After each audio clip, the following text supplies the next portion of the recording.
Welcome to Marketing Rebels Breaking Business Barriers. You've joined us for a special series today called Marketing Momentum for Mental Health. And we have Sheryl Plouffe here today. She's going to tell us a little bit about herself, why this topic matters to her, and why it should matter to you.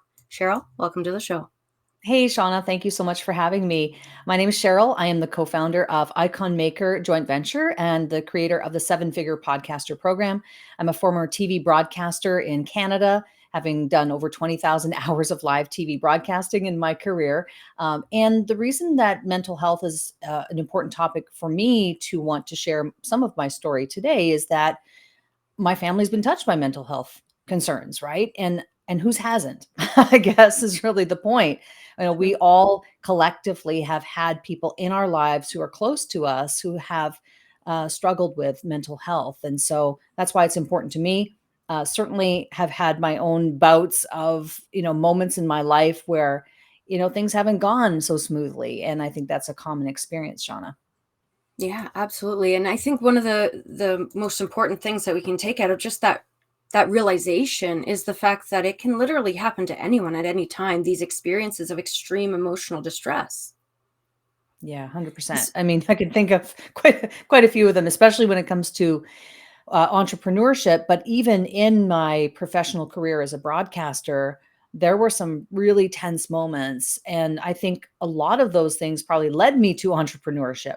I wasn't able to necessarily, and I don't think any of us can really ever get rid of the stress or the pressures, if you will, of life altogether. It's just more about how are you managing the stresses of life that are there, regardless. That makes a huge difference too, right? Like, I mean, if you're going into a situation where it's going to be stressful, if you're going in there and expecting the worst and ready to just react to everything, then you're probably going to wind up stumbling quite a bit along the way. But if you go into it going, yeah, it might get messy, and I've got this, Yeah. it I makes a think, huge difference. yeah, personal development has been key for me. I think once I started to commit to doing personal development, whether that's audiobooks, reading books, listening to back in the day CDs. Back in the day, I'm dating myself, right? But like it's the personal development is what opened my eyes to the fact that there was another way, that there was a different way than what you've just described, which is this like sort of combative, the world is against me, negative kind of flow of life. It's like, why is everything happening in this way? Why is the world against me? And I think we've all had bouts of that. But once you can move into a place where you start to understand yourself better, right? Self-awareness and personal development, that's what for me really changed the game in terms of how I think about myself in the world. Now, self-awareness and personal development can lead to a lot of interesting little rabbit holes as you're going through these things, and it unearths parts of you that you sometimes aren't prepared to deal with. And it also kind of gives you permission to process things in different ways. So I'm going to ask you, and I really know where this will go, if I'm being honest. And this is just kind of Neither broad. do I. When We'll find out. I'm looking for a time in your life when that was your reality, when it's like, yes, I've done some work on myself. Yes, I know I have capacity. And I've been given myself permission to process the way I need to, but it still was hard and it still felt like work. Can you think of a time when that was your reality? I think for me, 2013 was a pivotal year in a lot of different ways. So I was working at the Weather Network at the time, full time as a broadcaster, and at that point in 2013, I was managing the news department.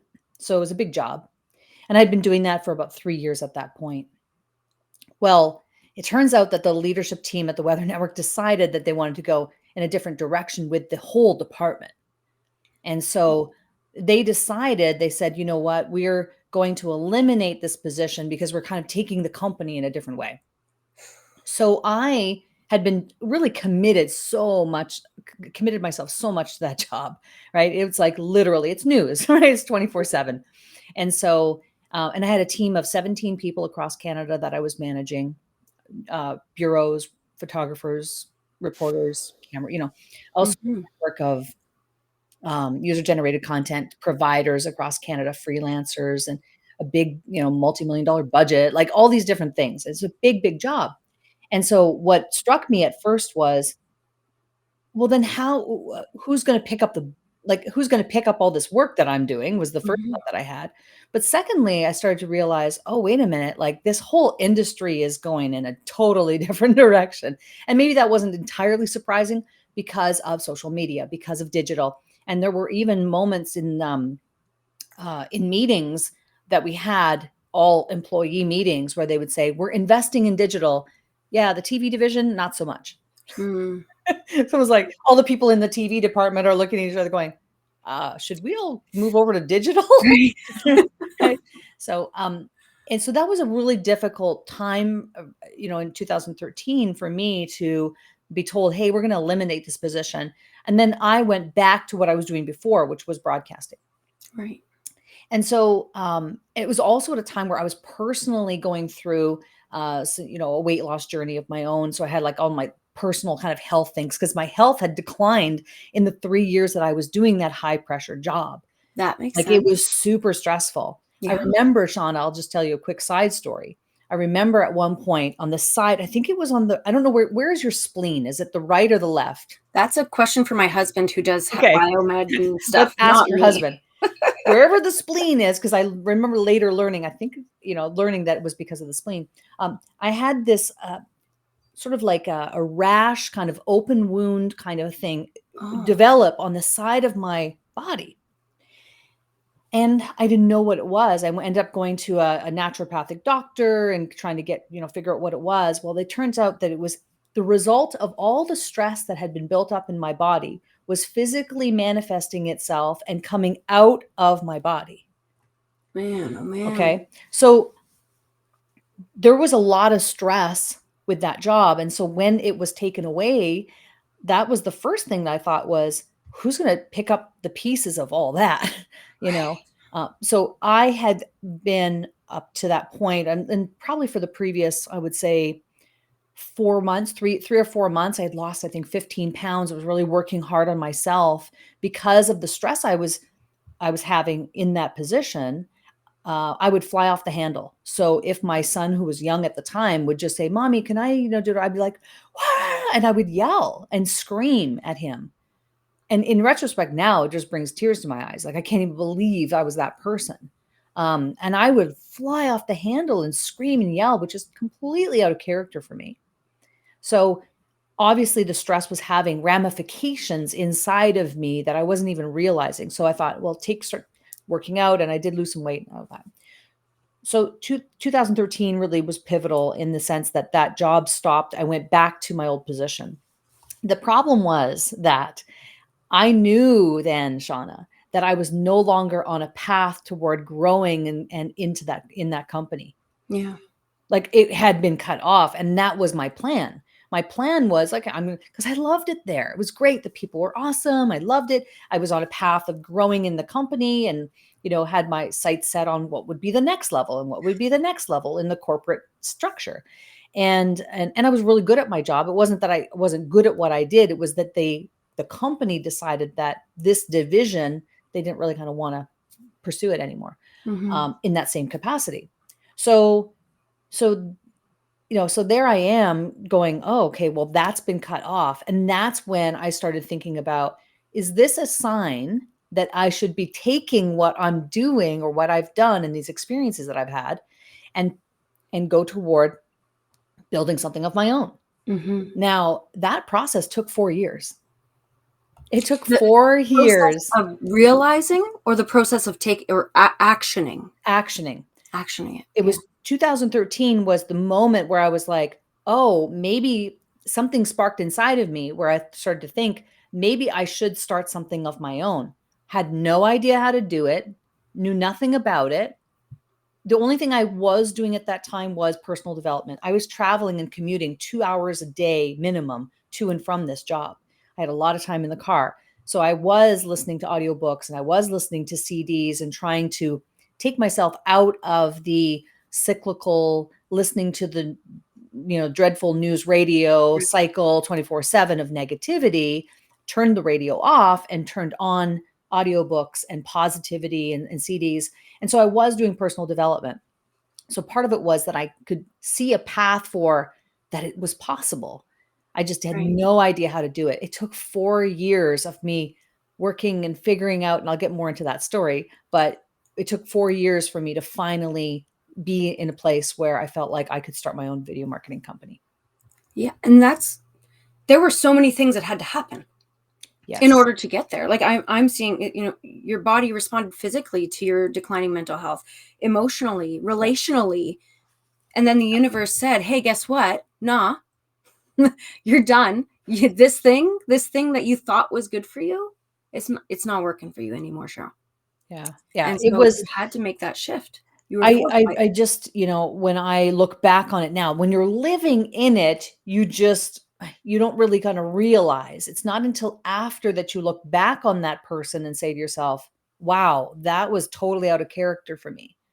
In the moment, you're just living in the moment. And I'm flying off the handle and losing my cool and yelling at my son for, I remember one time it was like something about brushing his teeth and I just lost it.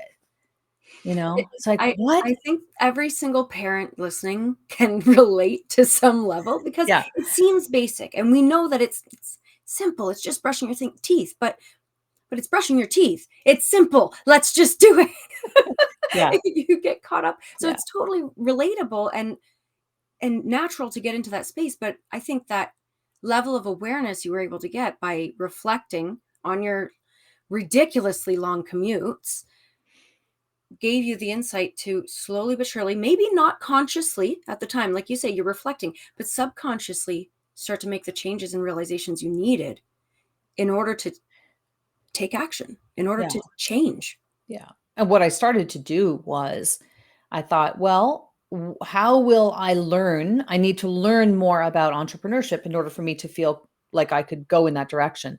And it was challenging. I remember at one point I started a blog and I wanted to start a blog. I didn't really know about what. I think it was about video marketing, if memory serves me. And I was experimenting and I was like, how do you create a website? Like I was that person, right? Going on all the YouTube channels and buying all the courses and all the things to try to figure out like what's a website. And so I started with WordPress and then plugins and I learned this and I learned that and I started a blog. Well, I got hauled into the office because I was a TV broadcaster who should not be moonlighting, quote unquote, moonlighting, Hmm. doing other things like that, quote unquote, building a brand of my own. That's not part of the equation.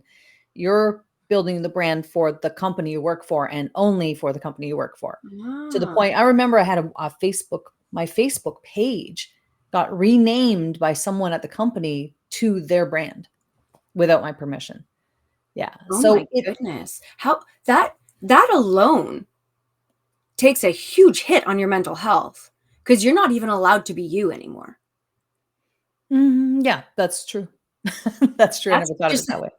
that's intense. I mean, I'm somebody who stands very tall in my authentic power and says, "Hey, this is the way it ought to be," and I encourage everybody else to. So the idea of somebody, I'm actually getting riled up here. The idea of somebody telling you, "No, you're not allowed to be you. You're not allowed to express yourself because you work for us." And I'm going to show you my hand and I'm putting my Yeah, thumb but down. I never looked, I mean, I didn't really, anyone who's in broadcasting knows that that's part of the equation. Part of Like the you do sign employment, it's not contracts, but agreements and yeah, letters and things like that, that really you can't, for example, you're not really allowed to change your likeness in a drastic way without their permission. So for example, I wouldn't technically be allowed to go platinum blonde with short pixie cut right. from one day to the next I without their can, permission, right? Things like that. But mhm, that comes with the territory. And so, but what I didn't love was the fact that I was now being told and controlled in something that I wanted to do personally, right, right? And so it was a compounding effect over those 4 years of realizing like if I stay in this position, I'm going to be stifled creatively. I'm not going to be able to do things that I want to do that light me up. And so I was becoming more bitter, more angry, more upset over the course of time in realizing that I felt stuck. right. And so, yes, that I think compounds the whole feeling of feeling trapped and feeling like you don't have options. And so, and again, over that course of that 4 years, I took almost all of my vacation time and used it to go to conferences, to seminars. I spent my personal money to go learn about entrepreneurship and online and marketing. And I was learning about all these different things. I would take time away from my family to go and sacrifice that so that I could learn what I needed to learn to get to where I wanted to go, which, became more and more clear to me over the course of that time. From that watershed moment, it became more and more clear that this was the path I had to go on. Also, the fact that I believe God was speaking through me and saying, like, you are going on this path, like, this is what you're meant to do. Yeah. So I just pursued it. I remember one time I went to a conference in San Diego. I was there with my sister was there and two of my friends. And so that was the four of us. We were sort of like the four musketeers, right? Nice. And it was a beautiful event. Like we were there for probably 3 or 4 days. It was a 3-day event. Learned a lot, great speakers, so inspirational. Of course, the organizer of the event makes an offer at the end. Mm-hmm. And I desperately wanted to do this program. I was like, this program is what I need, but it was $12,000. Right. Right. And I didn't I never spent more than, I think at that point I had spent $2,000 on Marie Forleo's B School at that point. All right. And So 12,000 sounds like a whole heck of a lot. yeah, 12,000 was a whole nother echelon of investment in Sheryl, who wasn't already building a business. Right. I was working, and so I was having a meltdown. I was having, and my sister and the girls would be telling you, yes, she did. She had a meltdown because I didn't have the money, like, to be able to pay for it outright. But I was like, do I have credit cards? Do I have a way I can do this? How can I do this? I know this is what I need to do. I need to find a way to do it. And I'm freaking out. I'm in the bathroom, I'm crying, and they're trying to console me. And I'm walking up and down the outside with the palm trees in the sun going, I got to do this. And so I ended up doing it. And I found a way. I think I put it on credit cards. I don't even really remember what I did to make it Mhm. happen, but that was an important pivotal moment for me, because not only did I learn a ton of things in that program, which was awesome, but it set me on a path of understanding what it's like for the recipient to receive an offer from the stage like that, because I ended up becoming her. Right. I ended up becoming her. And since then, I have sold hundreds of thousands of dollars in programs, myself and with my partners too, right? And so I became her eventually. Yeah. And that, I guess that experience, if we want to broaden this to allow all of our viewers, our listeners to take note, is that every experience that you're having right now as you grow your business, as you live your life, and as those two things impact one another, it's going to, if you let it, positively influence the way you run your business when you are successful, when you get to the point where you've only been dreaming of yet. Mm-hmm. And you can make sure that everyone else's experiences are a little bit less dramatic. You can't completely take it out. You can't. I think it's But you always can at least have dramatic to some empathy. degree. The first time you do anything, it's scary. It Mm-hmm. is really, really scary. But what I think I did in that moment was I tapped into my belief in myself. I tapped into my own belief in myself. And my partner, Tom, so eloquently says, don't let the lack of cash flow today stop you from the cash flow that you want in the future. Right. Right. And that's really, I didn't realize it at the time, but that was part of the conversation that was going on in my head. I'm like, okay, I know this is my circumstance right now, but I can't let that circumstance dictate what I know to be true about myself and my belief in my ability to do this. Therefore, I must find a way. Yeah. And Yeah. and I think it has to do with self-awareness. It does have to do with digging deep and listening to your internal voice, because there will always be external factors that, quote unquote, are telling you you can't do it. And so what you have to do is you have to rise above that and say, okay, Do I believe in myself? Is this something I want to do? Therefore, I'll find a way. Uh, I guess I could give you an example too. When I was commuting back and forth to the Weather Network, 2 hours in the good weather, as a Canadian girl, you know what I'm talking about, Oh on the yeah. 401. When in the summertime, when the weather was fine, it would be an hour each way. But in the winter, right, that commute could sometimes be 3 hours long, depending on what the situation was. So And well, and that was before they renovated the highway there. that was back in the day before That's they widened it. I mean, it was terrible. yeah. I mean, And not that it's not so still, but I would do what I had to do. yeah. I would pull over to the side of the road and conduct, calls with people on my phone. Back then, flip phone, I think it was, even Yeah, like probably. on the Nokia. phone. Yeah, and I'd be sitting I'd pull over at Campbellville. There's a gas station there, and I'd sit in the little parking area, and I'd be on a call, and then I'd drive the rest of the drive, and then I stop at Aberfoyle, do another call. And Mhm. if you know the geography, I'm basically going at like 20 kilometers, stop, do another call, That's exactly it. and doing what I had to do to make it all come to life. Right. It's sacrifice, I guess to some degree. But when you have a belief in yourself and you know that you're on the right path, you find a way and you get very resourceful.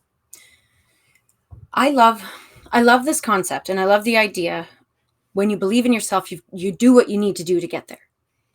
Um, and you said something about, rising above it. And I've got a few conflicting things going on in my brain for this. And that is, you know, number one, what does it take to rise above? Because it's all fine and dandy to just say, and you rise above. That's like saying, and Yeah. you pull the rabbit from the hat.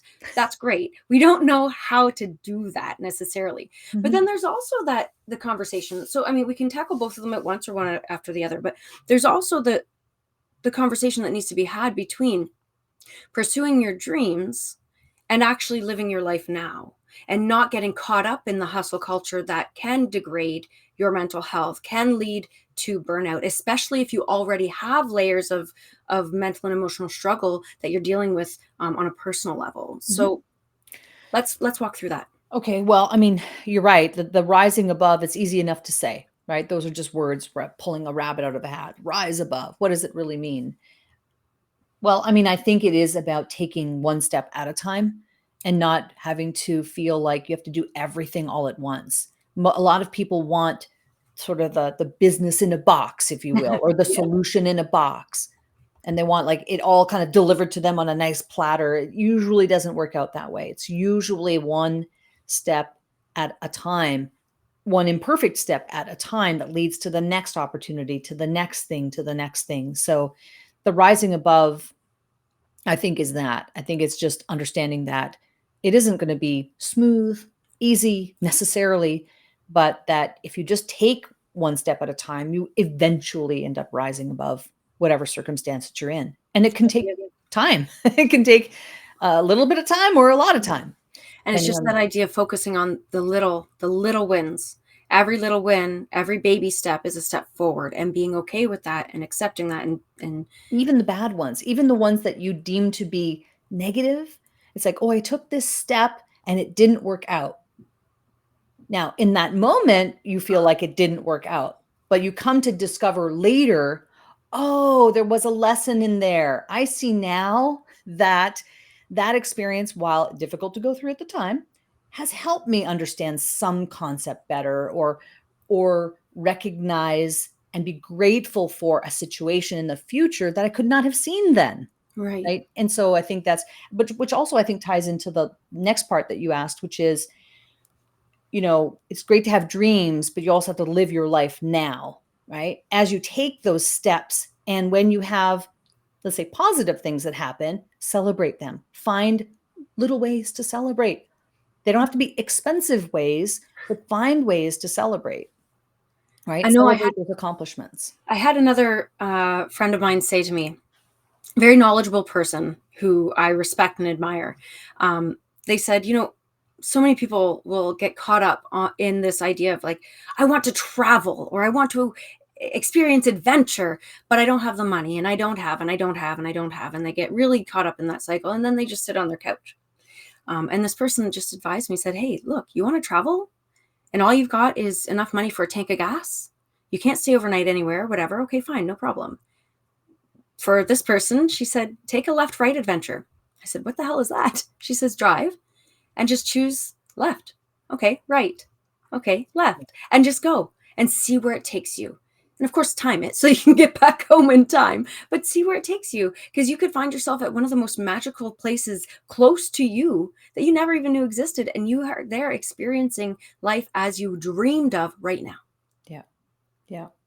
I mean, another example of that might be, and I'm thinking about Kitchener, for example, where so I used to live in Kitchener, and you're close to there. Mm-hmm. There's a market called the Christkindle Market, Yes, and it's it's beautiful. beautiful. It's the Christmas market. It's beautifully done, and when you're there, you do feel like you're in a German town, like you're in like you could just as well be in Germany at a Christmas market. And so I think if you think about your environment, your city, or where you live, there are often events or things that are going on maybe within your region that could be the place or the destination of travel without having to go to Italy, or you're not going to these expensive places. But it could be something like that, like thinking about what are some things that I could do to reward myself in a smaller way, or maybe less expensive way, if that's what's holding you back in the moment, so that you can still experience the gift of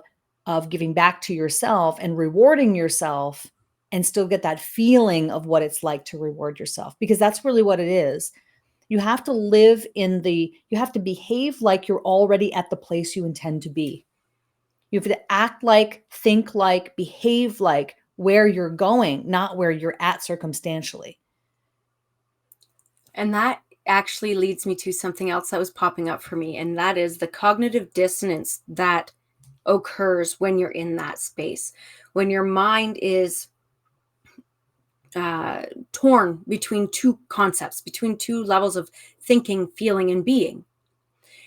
How do you navigate that? Because we know, okay, I know to achieve success, I need to think, be, act like that person. I also know that I am this person. And Yeah. that can be so challenging. How do we navigate that? I don't know. I mean, I don't think it's easy, right? But I think it's a choice. It's, do I choose to still be limited by my circumstance, if that's what you feel is holding you back? Like, that's your choice, to think about being limited by the circumstances of the moment. That is your choice, and it's like, I'm not saying that's not reality, right? It's Mhm. like there's bills to pay, there's things to do, I get that. I totally get that. But thinking bigger than your circumstances is a choice. When I think back on when I was 15, was really another like pivotal age for me, because I came from circumstances that were not maybe the most ideal. Let's just say my mom and dad split up when I was young. Thankfully, they did get back together a decade later and have been together ever since. But during the That decade, alone, though, is conflicting. So, circumstances, I yeah, got it. 10 years that they were apart was challenging. My mom, 4 kids, social assistance, right? Dad not in the picture. I saw my dad, I think, once for 1 week in that whole 10-year period that he came to visit us, right? So, and we have a great relationship now, but but at the time in that 10-year Challenging. period, it was difficult. And so, when I was 15, those were the circumstances. That was the reality of where we were at. But in my mind, I was somebody totally different. In my mind, I made choices to do things that were at the time really, really scary. So, for example, I was invited by a school friend of mine's mother was Mhm. doing a fashion show, or organizing a fashion show. So she Ooh. had approached her daughter and had said, do you have any friends who could model in this fashion show? And so she approached me and asked me. And I was like, what am I gonna do? I'm a model in a fashion show? That seems crazy. Like, why? I'm the girl from the wrong side of the tracks. Like, this doesn't make sense. Mhm. But internally, I was like, but I want to do it. I want to try it. So I did it. And it was really, really, and it was scary. My heart was beating out of my chest. I felt like I was like on fire. I was so nervous. and I ended up doing it. And I was like, okay, all right, good girl. Yay, you did something scary. Well, that led to me getting kind of like almost addicted to this idea of doing things that scared me so that I could get that Right. feeling of what it was like to accomplish and overcome and rise above the circumstances. So then I got into pageants and I started winning them. I did a singing competition. I won it. I did a pageant. I won, right? Like, and it's not really about winning. It's more about accomplishment and being able to rise above a circumstance that, for all intents and purposes, would have not really led me to that path. I Yeah. ended up hosting a news magazine TV program when I was 18 years old, right? Which set me on the path toward television. Those things, every single one of those things was terrifying. I did a TV commercial when I was around, I think 18 or so. I did a TV commercial for an audio video company. Mhm. I didn't know what I didn't know what I was doing. Are you kidding me? I was modeling. I was on the front page of the Weekender newspaper flyers, and in the all the things. I was at one point. I'm hobnobbing and I'm cutting ribbons with the mayor of the city. I'm in the And who knew? parade. Right. What? All because you made, like, really, I mean, and it's funny because just because you said yes once, and Yes. I know we can say you need to say yes all over and over and over again, but a lot of times we get stuck in that first yes. And it's like, you just need to say yes once. Try it. See what happens. Mhm. And then we go back to what you were saying before, and it's like, do the next thing. And then the next thing. You just need to say once. Yeah. My trainer does this to me all the time. Just one more, just one more. And I've done 3. Just one more. Are you kidding me? Just one more. You just said one more 3 times. Well, But that's how you get stronger. That's how you move on. That's how you rise above. Just one more. and then to give you a juxtaposition of that Mhm. situation, I could be in the parade in front of hundreds or maybe thousands of people lining the streets with the mayor and waving and crown and sash in one moment. And then I could go home and we have to open the door to the oven to heat our house. Right. Right. Like that could happen in one day back at that point in my life. So you're living two different lives, really. Hmm. But it was this idea that I could become somebody different. I remember one thing I did, Shauna, was I would write down affirmations. I didn't know they were affirmations when I was 15, but I would take little pieces of white paper and take scotch tape, and I would write things down that I wanted to do or become. And I Right. would paste them to the wall of my bedroom.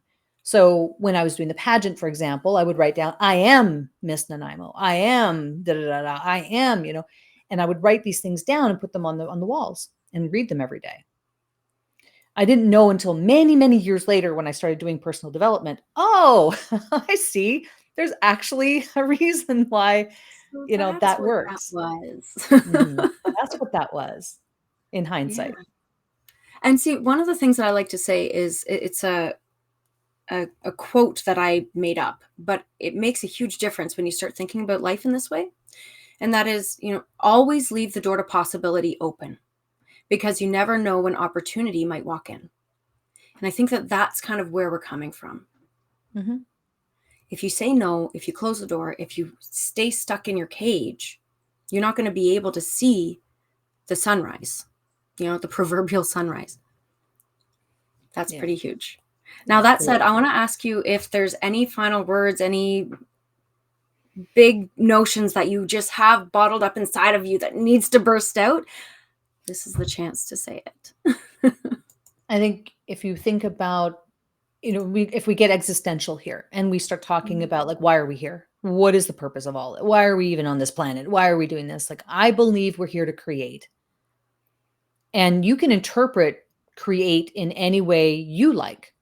That could be create a product, create a business, create content, create a family, right? Whatever that is, I think that's what it's all about is if you can get into the mindset and take action toward creation in no matter what definition that is for you, you're going to be on a path of growth because the process of creation is what makes you grow as a human being. And it can also give you purpose. And I think that's the tie in here that I would say fits in with the mental health conversation, right? It's like you have purpose when you are creating something and you're putting your creative energy into it. So I think that if I had to give some, final thoughts, it would be think about what are you creating? How are you contributing to your world and the world around you? Right. And don't forget to tell people where they can learn more about you and what you do, because that's an Yes. important part of what we're doing. Yeah, well, I'm the co-founder of Icon Maker joint venture and co-creator. We have 3 of us in our joint venture. And if you go to iconmakerlive.com, you'll find out more about the events that we have, as well as the workshops that we conduct regularly as well. So through these events, what we're doing is teaching coaches, consultants, and entrepreneurs how to create a 7-figure sustainable business with podcasting, with high ticket offers, and really excited about the progress that we're seeing with our current clients and getting them to create these businesses that really help them in their lives and with their families to do what it is that lights them up as well. Beautiful. And that goes right back to our notion of creation and remembering that in creation, there is no right or wrong. There is only creative expression, and you get to learn and grow and guide your hand in every brush stroke that you use to create your business, to create your life, to create your reality as you see fit. And so, with that, I want to invite everybody here to make sure that you're commenting, joining the conversation, like, follow, share, subscribe, because there are more conversations just like this to be had. Sheryl, thanks for joining me on this show, and we will chat with everybody else very soon.